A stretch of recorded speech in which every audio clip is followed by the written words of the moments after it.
Well, good evening, good morning to you. I was allowed to call you Pam, right? Yes, go ahead and call me Pam for I this will thing. call you Pam. So good night, everyone in the audience. Good morning, Pam. It's really good to have you here, even though the audience is a bit invisible right now. They told me that they are there, so that's great. I'm very excited to be interviewing you about your book. Well, how much of these hills is gold in English, and of course we cannot do it often enough, show it often enough. Al wat goud op de bergen is. It's kind of an interesting translation of the title. Actually, it's a funny sentence in Dutch. We'll be talking for about 45 minutes, I think, and there will be enough room for questions from the audience. So I really hope that people will be active listeners, and it's always nice to hear what people have to ask. So we got a little time, and before we go right into the novel, I maybe it's nice to know from where we are looking at you and listening to you. Yeah, thank you again, Niña and Border Kitchen for hosting this event. I'm so excited to have the book come out in Dutch. I'm not even going to try to pronounce the title because I will mangle it.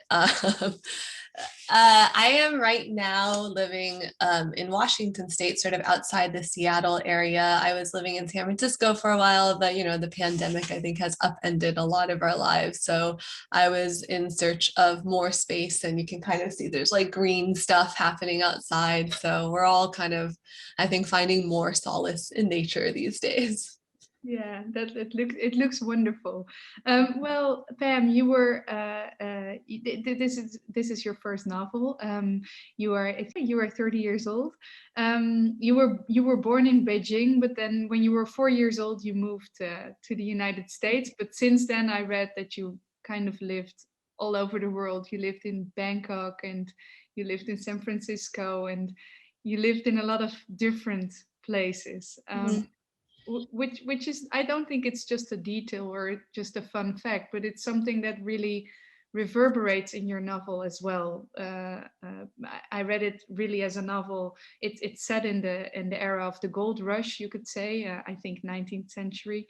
um, and it's really about two sisters that are orphaned, that are looking for ways in which they can belong somewhere, or they're finding a home. Was that something that was really, as a subject, for close to you when you wrote this novel? Yeah, definitely. As you've identified, the novel and the two main characters are really interested in this question of home, and particularly, again, it's set in this reimagined sort of 19th century Wild West. But I think the questions are so pertinent to today as well, if anything, maybe more pertinent as, our view of the world becomes increasingly global as more and more people move around their whole lives. It's really, as an Asian American living in a predominantly white society in America, it was always this interesting, I suppose, as I grew up, this interesting gap between what I was told as these are the people that look American, and then this sort of question of like, I don't see myself in that. I certainly didn't see myself or anyone like my family in the literature of the Wild West, in the classics by Larry McMurtry or John Steinbeck or Laura Ingalls Wilder. And so I was just really interested in how immigrants, and particularly children of immigrants who have these allegiances to multiple places, grapple with that question of home and identity, and how you find a sense of belonging in a place when you're constantly told that you don't look like you belong. Right, and that was something that also struck an autobiographical note, perhaps, for yourself. Yeah, I think, yeah, it's interesting because, on the one hand, this novel is certainly not autobiographical. I wasn't living in the 1800s and riding horses, yet at the same time, right? At least I think in American literary culture, the label of autobiographical is often disproportionately put on women writers and writers of color, because there's sort of like almost this, oh, look, you don't have the imagination to imagine something else. But I think that truly all novels and all fiction in some sense is autobiographical, and that it draws from, the emotional currents of your life. And the emotions are real, whether you're setting something in the 1800s or in 2020 or a space opera, right? And so, yeah, I think that it was really for me drawing on those emotions of kind of loneliness and questioning from my childhood. Yeah, that's very clear about the setting, and you just called it a reimagination of this period of the gold rush. Maybe it's nice because it's I think I read it in some review that it's a sort of revisionist history in a way, but then I as a reader I thought, well, it doesn't read so much as a revised history as more as a reimagined history, as you call it yourself. It seems like a slightly more like a parallel universe in which the novel is set than a very historical universe. Did you write it from this idea? I would agree with that. There are ways in which the novel directly references some historical events, but at the same time, when I worked on the first draft of this novel, it's actually really important for me to not look up all the facts, to write it from a place of imagination. That said, I went through the public school education system in California, where I learned a lot of the foundational stuff about the gold rush, about the presence of Chinese labor. So that was already there for me as a base. But I was interested in, creating this world of my own that is more a mythology than a history, that, like all great mythologies, pulls in these motifs and these ideas that, while they're not exactly true to life, because they're larger than life, they sort of stand in for things. One of the key elements of that is the tigers right on the cover of the book. They certainly weren't in the Wild West, but what I was trying to do there was, again, capture the feeling of tigers being so important to Chinese mythology. And so, like, pulling that little bit of culture, like sort of reworking the landscape so that it felt like there was something of the family's own there as well. And that was just really fun to do. It was sort of, creating this landscape that I'd always wanted. Yeah, and I think it's very nice because it's very subtle as well. There's a lot of the tiger, they are reappearing in all different forms and shapes, but it's never really clear if they're really there. They're more like spirits of tigers or ghosts or flames or Oh, I like that. Yeah, it's not very literal. So I was very intrigued, and also your novel is put in these different how do you say it, in different parts, and you mentioned sort of years, but it's also not very clear which years they are. So you start with an XX and then you say 42 or 62, something like that. Yeah, I actually sort of like stole that little trick from Haruki Murakami's novel. I think it's IQ 84, where just the idea is like, yes, it's kind of like 1984. It's kind of like The Place We Know, but also here's sort of like a little warning, right? A little flag in the sand that tells you we are somewhere slightly weirded and slightly different. Yeah, well, that's clear from the outset, I think. We talked about this a little bit beforehand, but it's always very nice to hear the author read a little bit about, to get a gist of what the book sounds like. And I found this part that I really think is very beautiful, and it tells it's in my I don't, do you have this version as well, or do you have a different version? I have it somewhere. Well, let's give it a try anyway. Let's give it a try. It's actually the part where in the beginning, it's on my page 15, and Lucy, the older sister, is looking for her younger sister Sam, who has fallen ill, but then she got better and she disappeared. She runs into this little settlement and with some nasty boys in it. Do you know which part I mean? Oh man.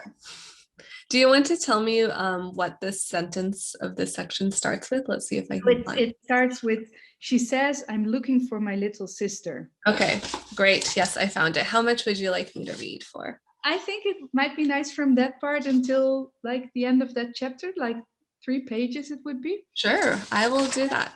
All right. She says, And actually, maybe I'll give a little bit of context. Yeah, so Lucy has been searching for Sam, who she's been separated from. And I guess all of the other only thing you need to know is that they're living in this town that's pretty hostile to them. And their father died at the beginning of the book, at the beginning of this chapter. Okay. She says, I'm looking for my little sister.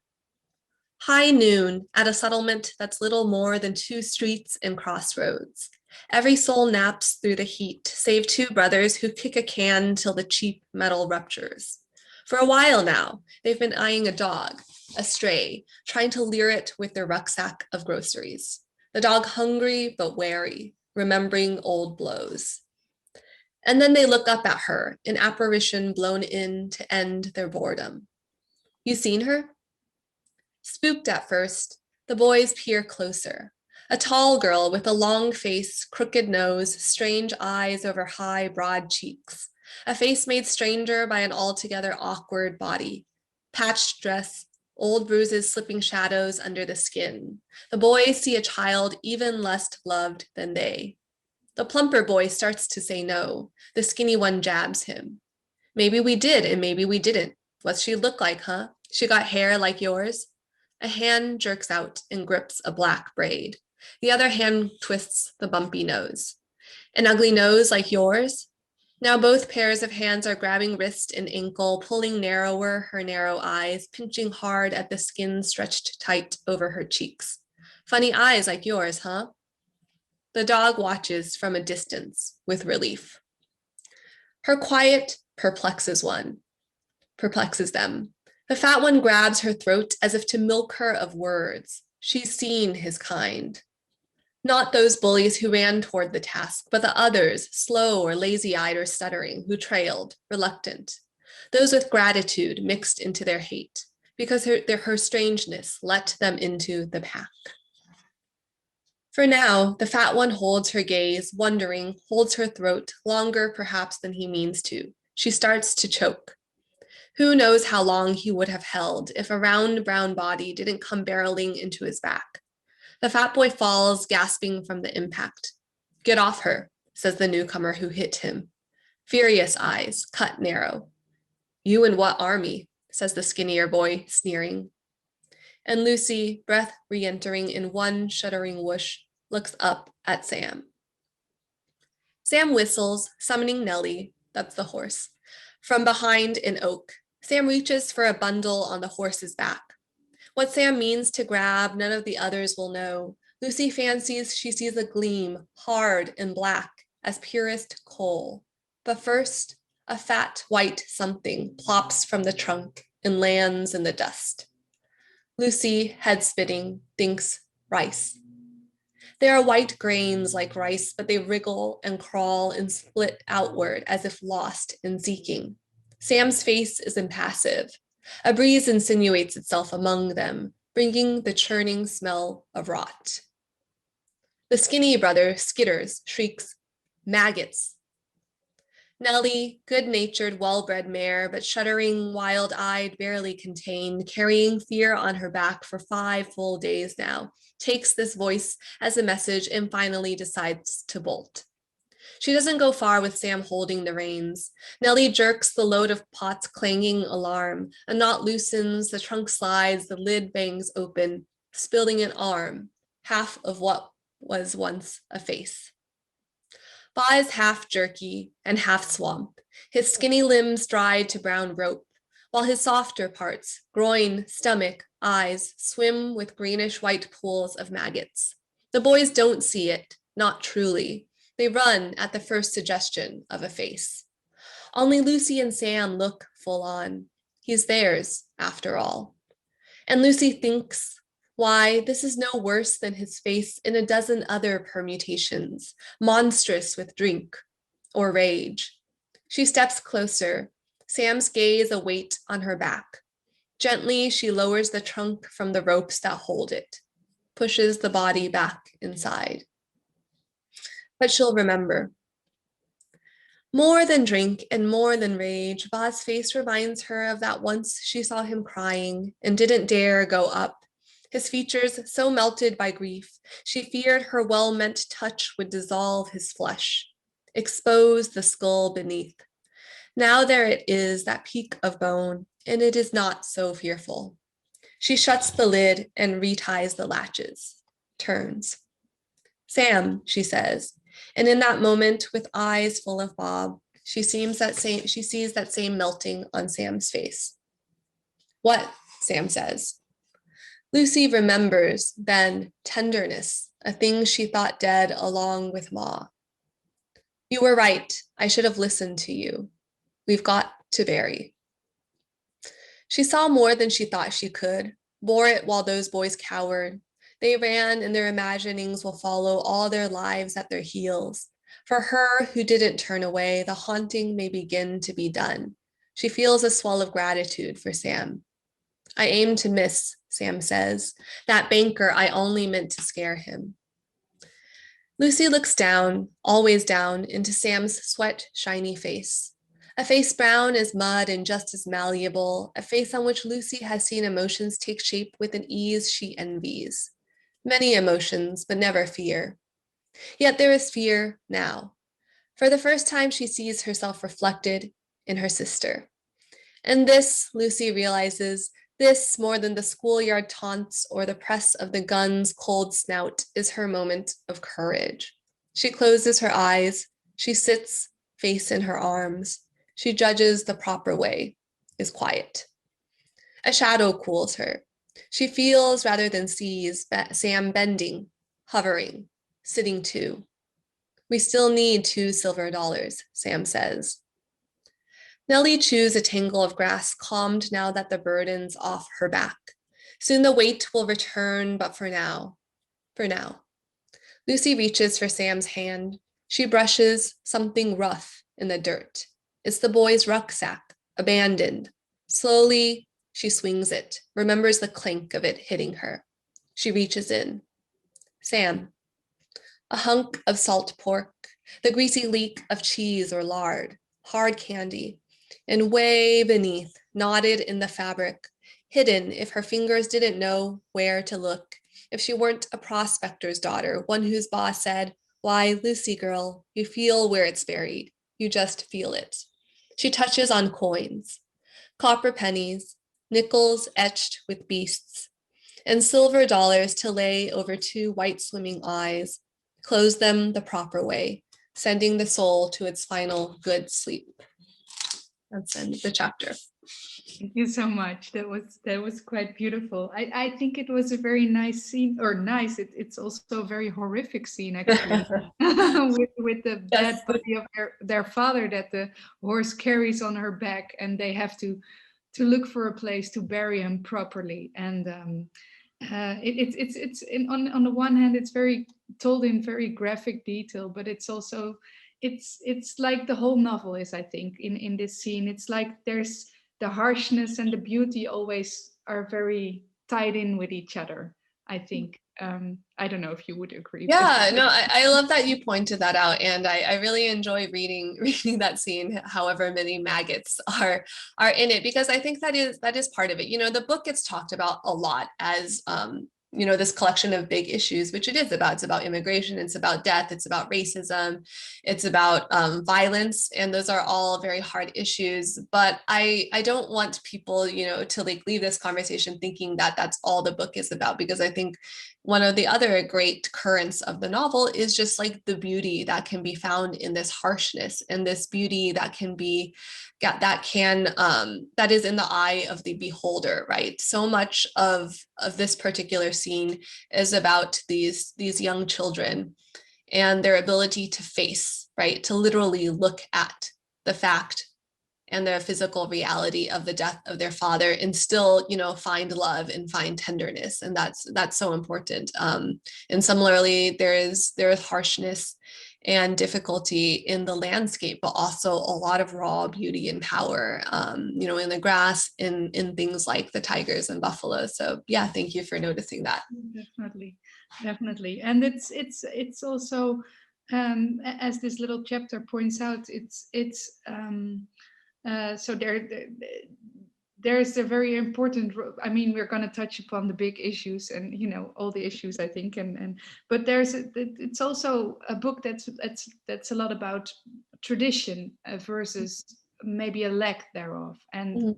it sets out with these two sisters that look for a proper way to bury their dad, and their ma already died before that, or Mhm. at least she's no longer there. Um, and they learn the few things they learned maybe from her is how to properly bury the dead, and they learned that they should find silver coins and put them on the eyelids, and so there's that on the one hand, so that they really hold on to this to the it's a really important to them. And on the other hand, the longer they go, the longer they travel, they try to get rid of their past as well. They sort of erase their past from in order to go on. It's Mhm. Can you expand upon that a little bit, because that was Yeah. one of the contrast that I found very interesting. Yeah, thank you for picking up on that. Yeah, I think there's like a tug, a push and a pull between preserving the past and wanting to move forward. And in some ways, as the book progresses beyond the first section, we see, you know, Sam, the older sibling, and Sam, the younger sibling, and Lucy, the older sibling, sort of demonstrate two different theories about how this works.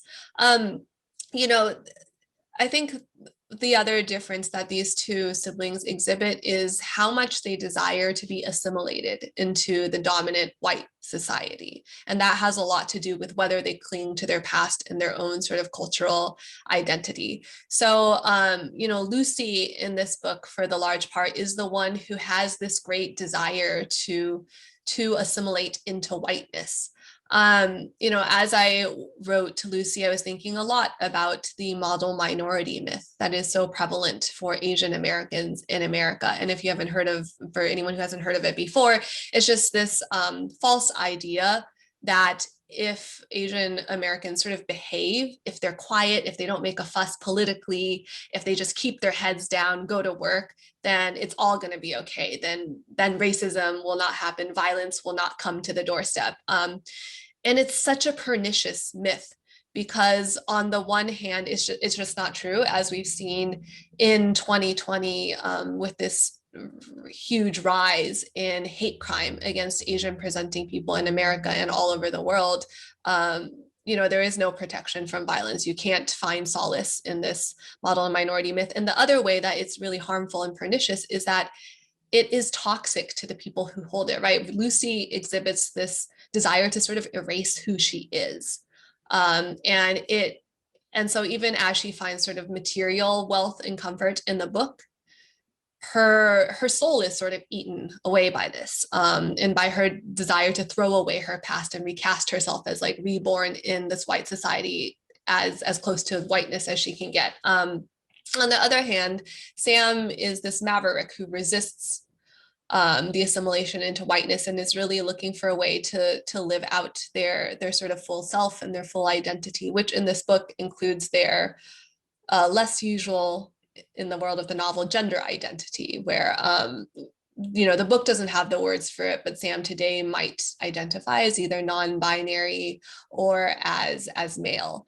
And so I've like sort of gone around to answer your question, Niña, but yeah, I think that this question of how do you preserve the past and your identity, or do you sort of throw it away and try to fall into this future that doesn't sort of acknowledge where you've come from?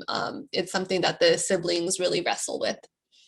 Yeah, and it's also even the past itself here is an invention. I think that's a very also, it's not set in stone at all. It's I mean, these children and their father, they are born on American soil. They are not even, you know, they're not born in China. They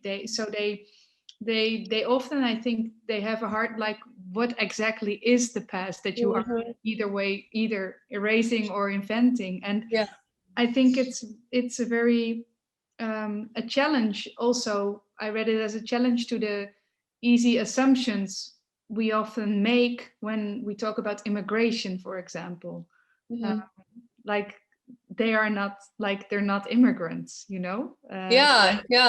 It's almost like it's a funny, like ironic, and also I guess a little bit funny joke on the society, right? That they don't understand that, yeah, Sam and Lucy were born here, and that Ba himself was born here.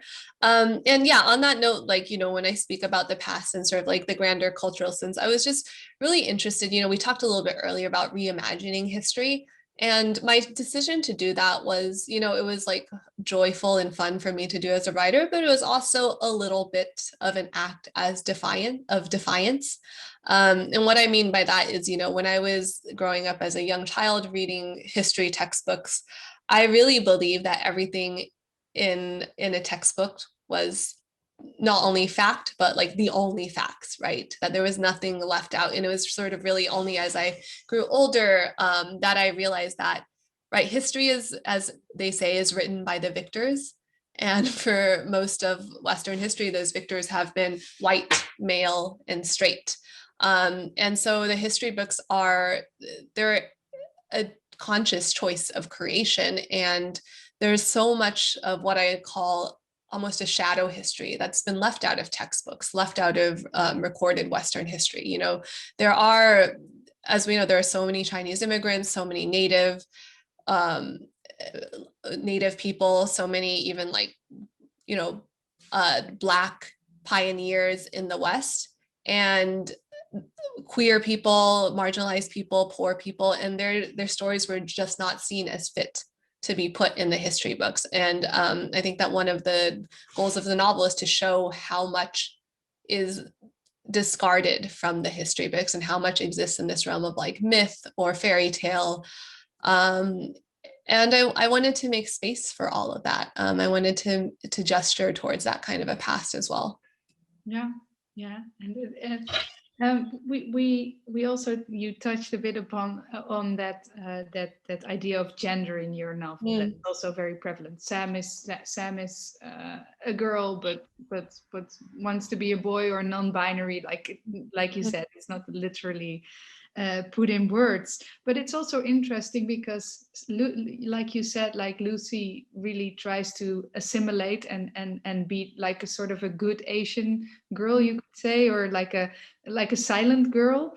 And Sam is a rebel, and you get the feeling as a reader that Sam is the one that's maybe more liberated than Lucy. And that's also very, I mean, do you think that this idea, like that, it also has the idea that if you like, boys are maybe freer than girls are? Is it it has it to do with this sort of a gender switch that makes her more free than the other one? I think yes and no. I think maybe it's a question of like what came first, the chicken and the egg, right? I think it's more that Sam has always been this person who desires freedom and desires, you know, traveling great landscapes, doing whatever they want. And unfortunately, these children are born in this deeply misogynistic, patriarchal society. So Sam is canny enough to see that, you know, gender is just a presentation, and Sam is canny enough to understand that when they don the guise of boyness, one, it's something they inherently want, but two, it also gives them some of the freedoms that they want as well. And so I also hesitate to say, like, yes, Sam is, I would say that sort of spiritually perhaps more liberated than Lucy, and goes on and has these adventures. But at the same time, it's not a kind world to anybody who is outside the mold as Sam is, right? And so while I think Sam knows who they are more firmly, they also suffer much more egregious cases of like direct violence and assault on themselves as sort of like the unfortunate cost of pushing for liberation in this world. Yeah.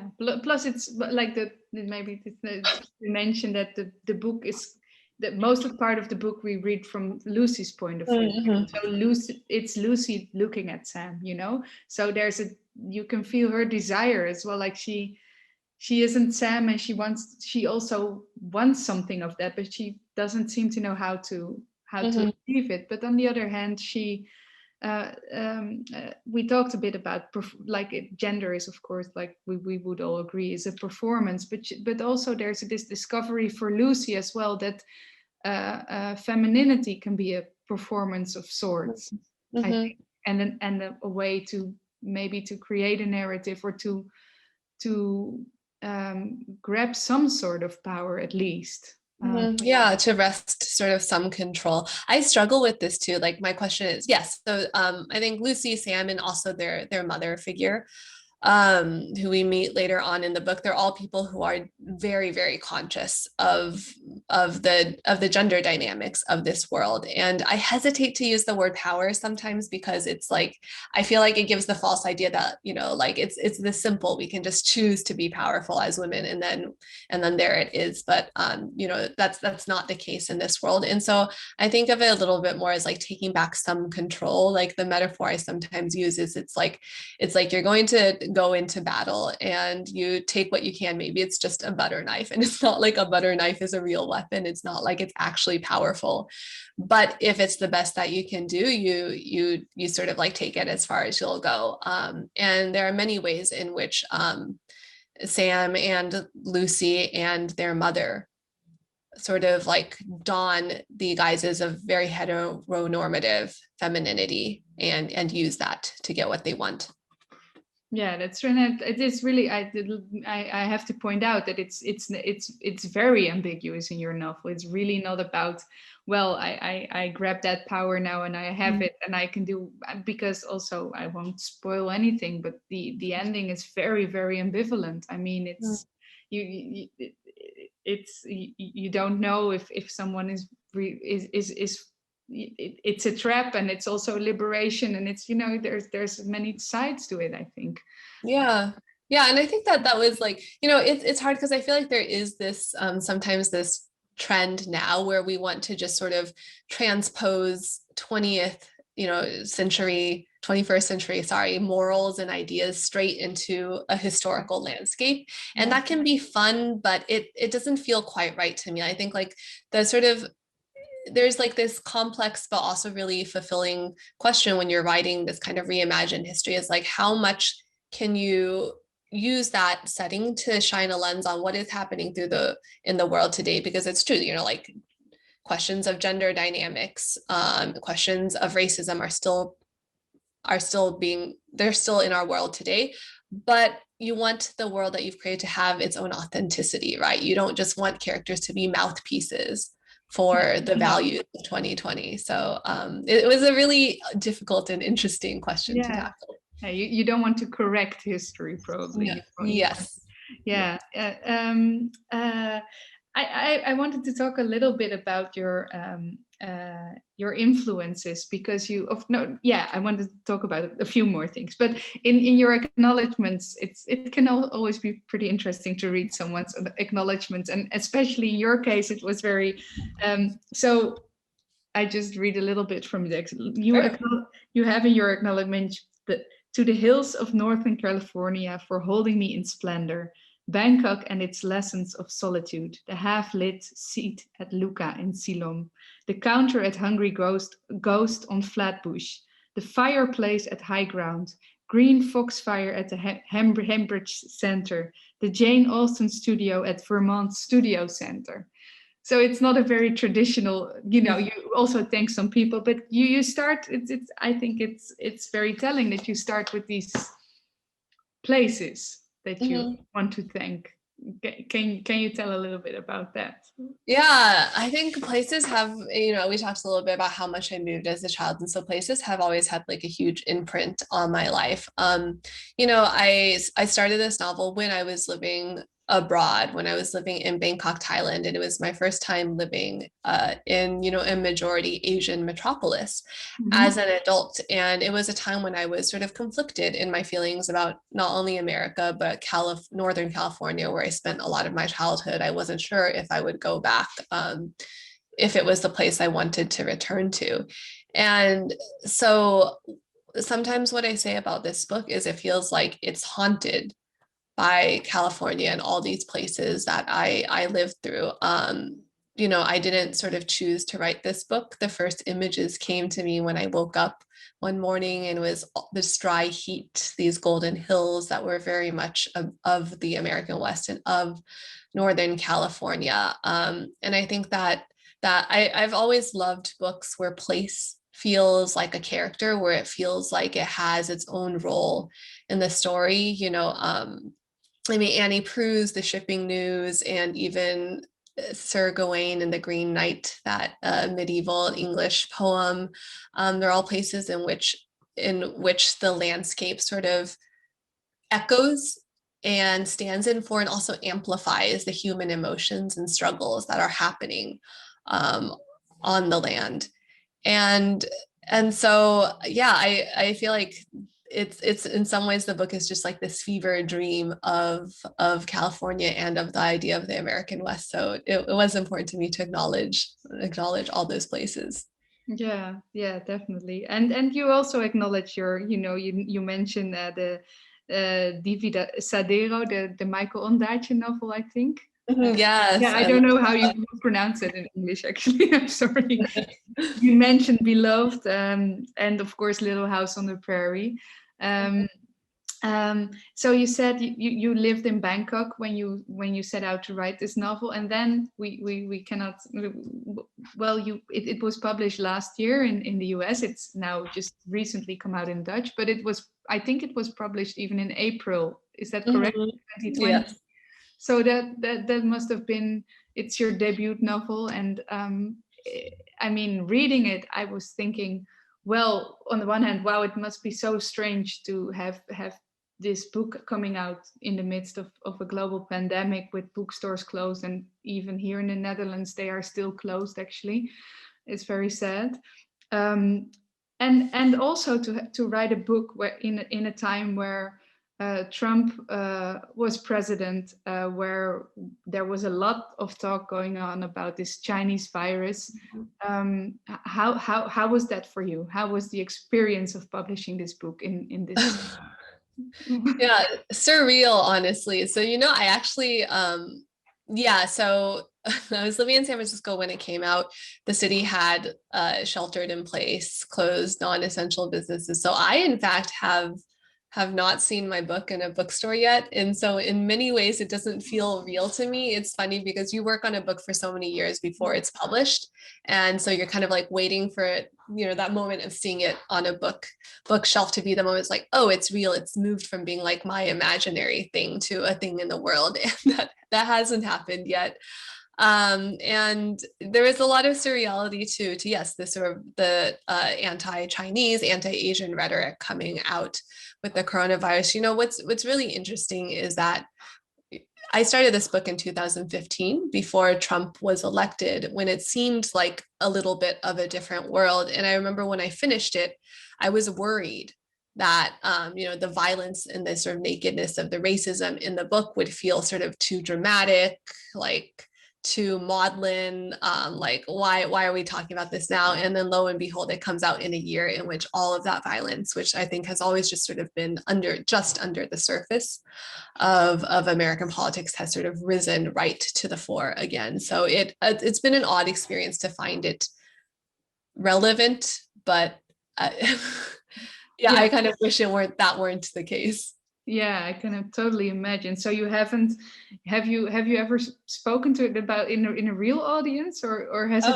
just been Zoom all the time? Oh no, it's all been Zoom. Yeah, we're coming up on a year now of Zoom. But there's like certain pleasures in this kind of thing as well. I think as both a speaker in Zoom meetings and as an audience member, I think what's really lovely is I used to have this thing where when I went to in-person readings, I would always be like, where are you supposed to look? Like when the writer is like reading and you're listening, it's like, where do you look? It's just like kind of a funny space. But now, people listen to these kinds of talks while they're like cooking dinner or like washing the dishes, or like I've had friends who sent pictures of like watching something while they're gardening, repotting their plants. I think that's kind of lovely too. It's more like this discussion of literature has found a way to be embedded into people's lives in like smaller, more casual ways, which is incredible. It has a kind of intimacy, I think. Yeah. And it also always really touches me, that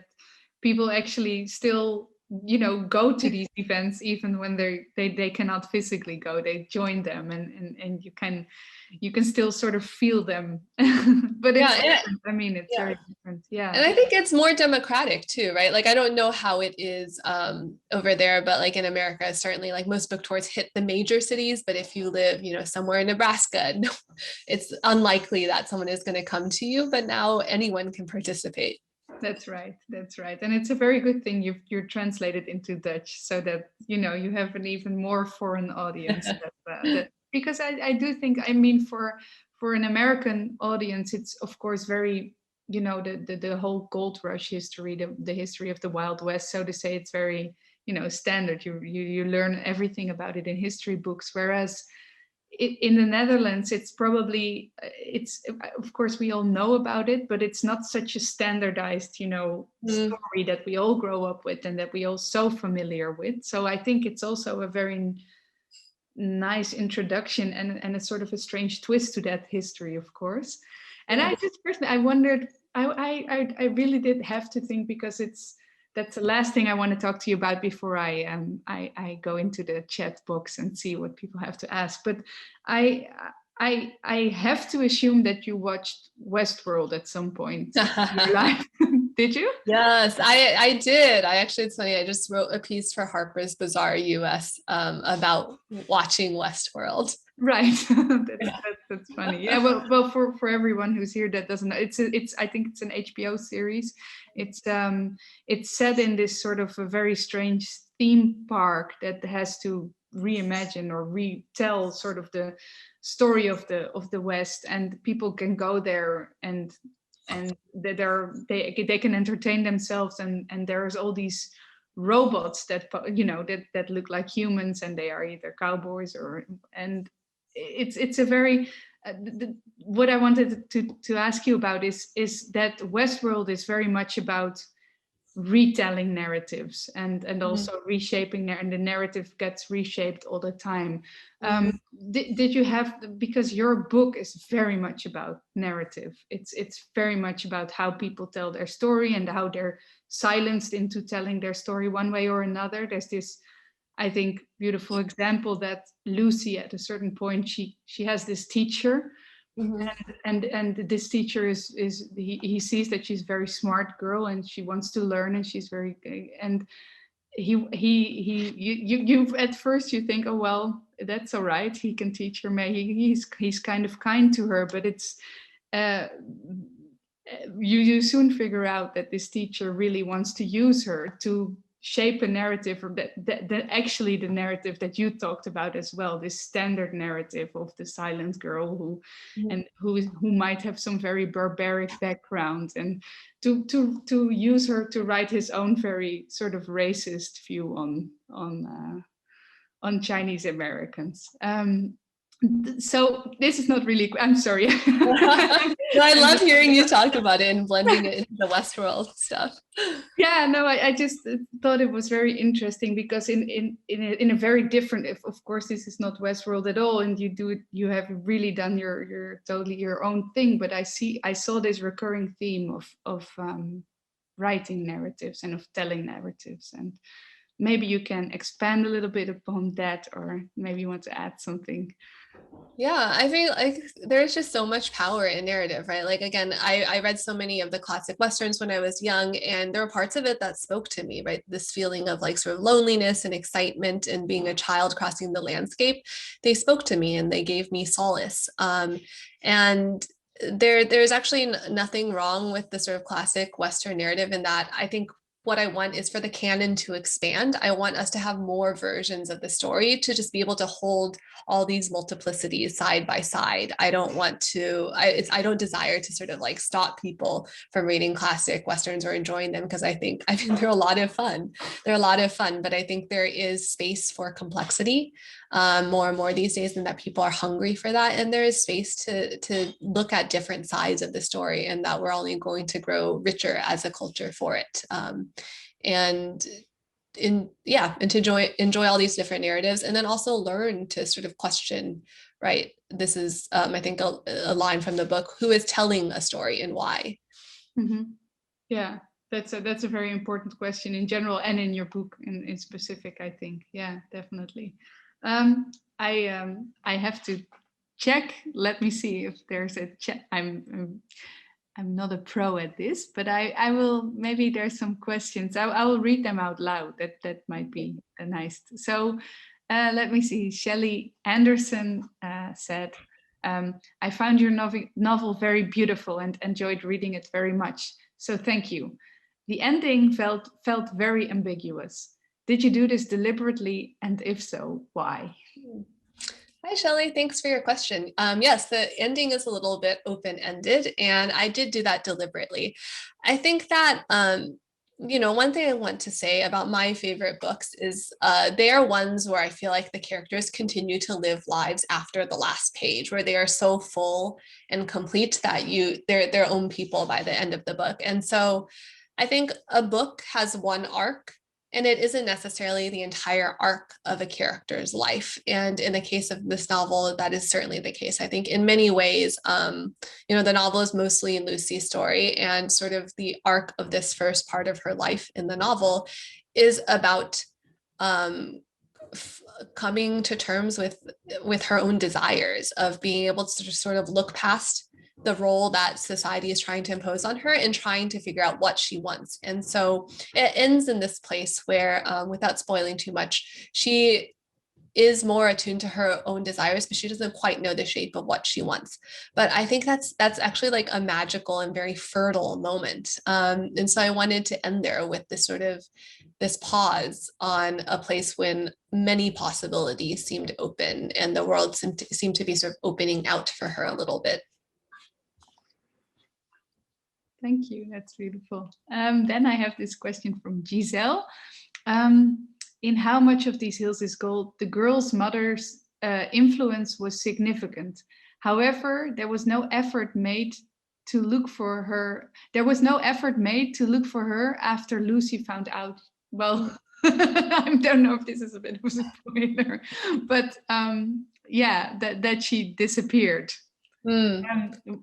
Because you get the question. So okay, I'll try to answer without spoilers. I think that one of the questions the book also asks is, who do you choose to be loyal to, right? Like, we're all born into families, into cultures, but at the end of the day, as you grow up, you choose who your allegiances are to. Do you identify as like a citizen of this country? Do you espouse all the values that the country espouses? Do you fully buy into the ways and rules by which your family has raised you? Who is your family? Who are you going to become, right?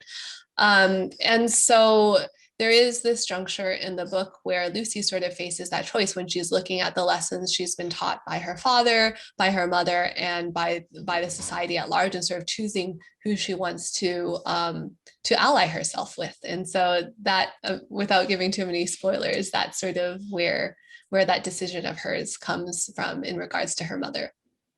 Yeah, definitely. And it's interesting. You mentioned loyalty, and I think there's always this tension in the novel between loyalty and betrayal, and what is family, and what shapes you, and what is parenthood, and what is childhood, all these big questions that are put into one. Tell me when you figure them out. Yeah, when I have the definite answers to them. Then I have a question from Victoria. She asks, what was your reaction when Obama named your book as one of his favorites from 2020? Did you talk to him?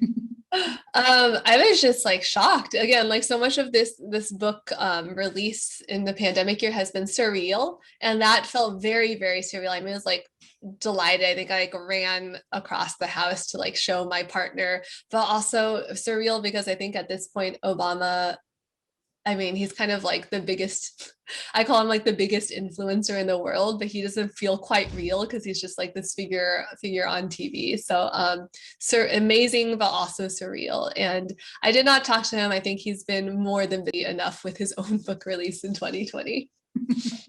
Yeah, well, you didn't see your book in the bookstore, but I mean, it made it to Obama, so That's it true. did make it into the real world. All I hope is that I don't wake up tomorrow and realize it was all a dream. No, that would be a bad novelist, right? To make something like that. Let me see. Then let me see. Oh, from Trista, I have a question.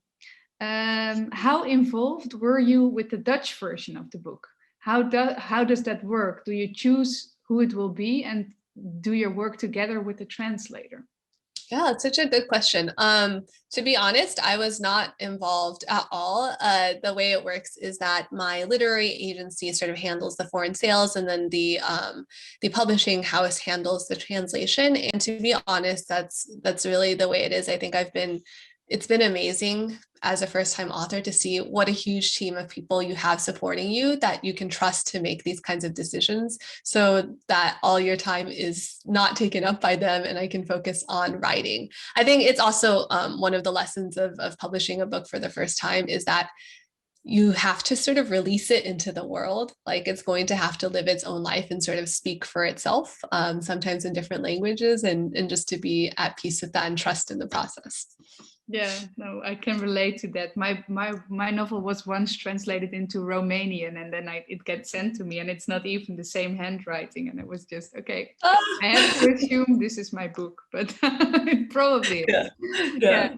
Yeah. Let me see. We often, I don't know who asked this. I'm sorry, I don't have a name. Oh, it's no, wait, sorry, it's sort of, yeah, but we often talk about how a book changes us as a reader. I'm wondering how writing this book changed you as a writer, or didn't it?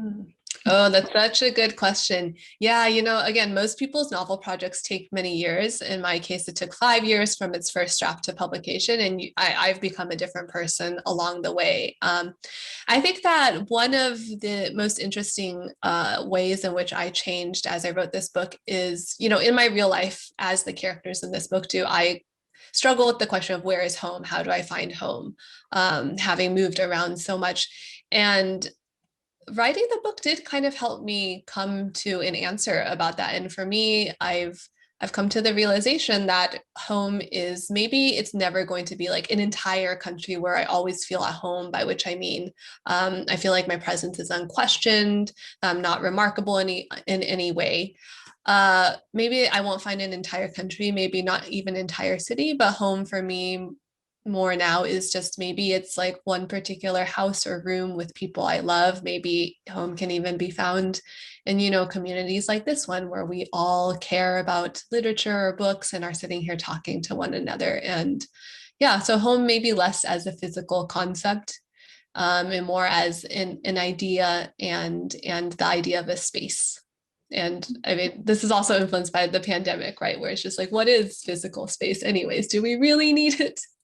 Yeah, it puts the question in an even weirder perspective, I think, because also we are home all the time. Or what is it where we are? I mean, I just moved houses and I'm just sitting in an empty house. So that's also a very prevalent question for me at this point in my life. Yeah, definitely.